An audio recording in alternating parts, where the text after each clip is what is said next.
ta họ kỷ niệm về lời hạt rẻ ta ha từ cái thao ta luôn này ta người ta học lời ta họ mung ta có được bậc lâu ta người ta tắt man này chứ lời hạt rẻ ta làm tạm mung ta giờ Việt Nam ni ta giờ ha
bang katun na lahi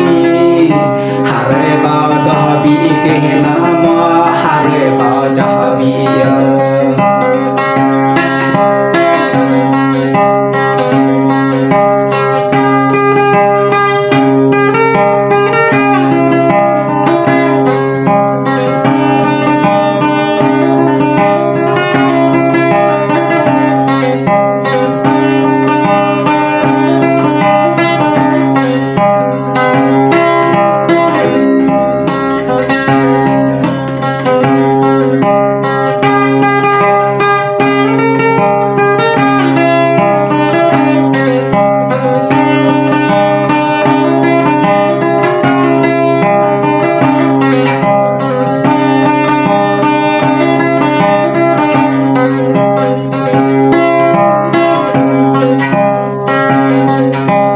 con nên mà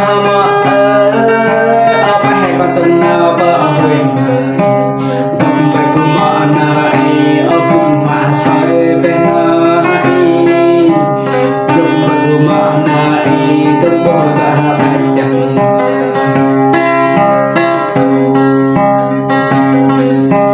đầm bài cùng mà này bị buồn hào lao bên này đầm bài cùng mà này